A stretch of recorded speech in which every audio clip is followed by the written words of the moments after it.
Berhanu Nega, you're a co-founder of Ginbot 7.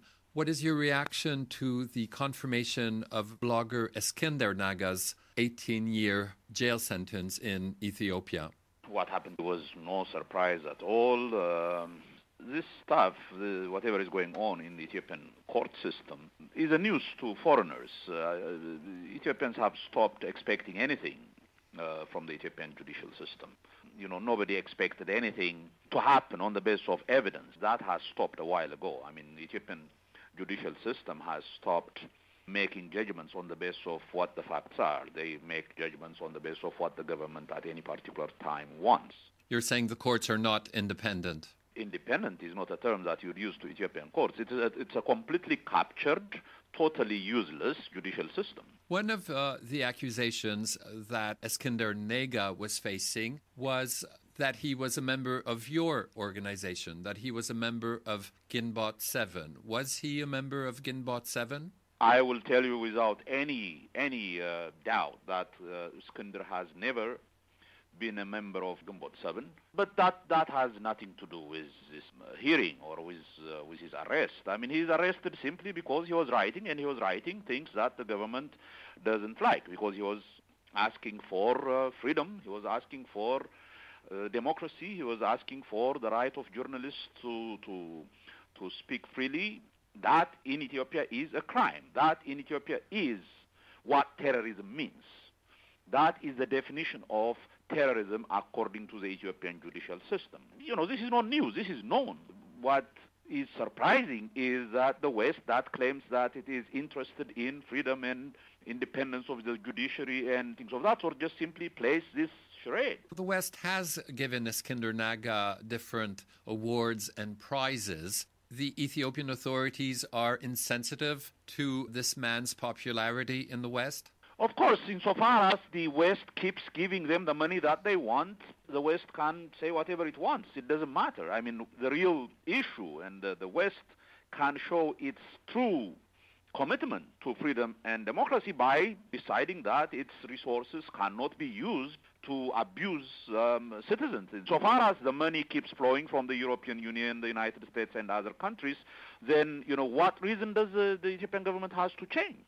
And why is the money still flowing? Is it because the West needs Ethiopia's support in neighboring Somalia?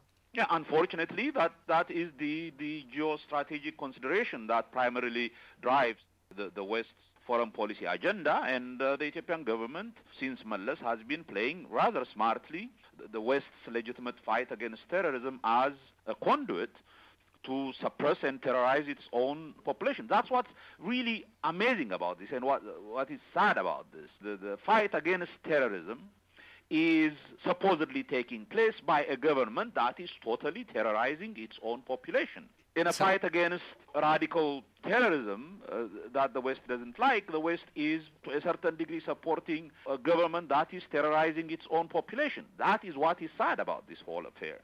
And the new Prime Minister, Desalegn, is not fundamentally different from the former Prime Minister, Meles Zenawi?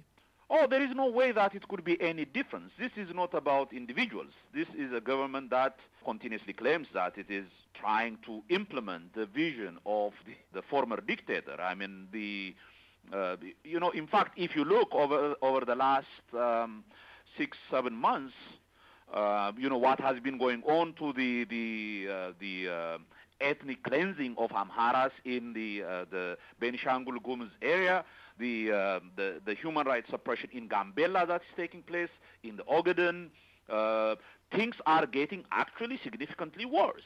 Eskinder Nega's lawyer says he's considering an appeal in Ethiopia's highest court, the Court of Cassation. Do you think that court may make a different ruling? The problem is not the court that made this decision. The problem is with the whole system. You can go to the Court of Cassation, you can go to the first instance court, you can go to the higher court. It doesn't make any difference. The problem, I don't know how to explain this. This is not about who the particular judge is. This is not about who is sitting in that bench. This is a judiciary that is so totally captured by the state. In fact, even compared to the Mengistu period.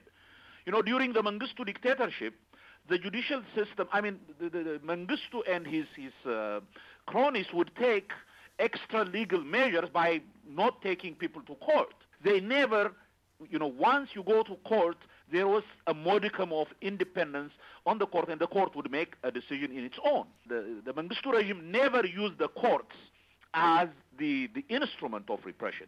This is the first time in Ethiopian history where the courts have been totally appropriated as an instrument of repression. That is what is so sad, that the institution is being completely destroyed. You're saying it's worse than under Mengistu? In this specific, I'm talking about this specific case. There are many, many areas where this system is worse, but in terms of the use and abuse of the judicial system as an instrument of repression, this is the worst government that Ethiopia has ever seen.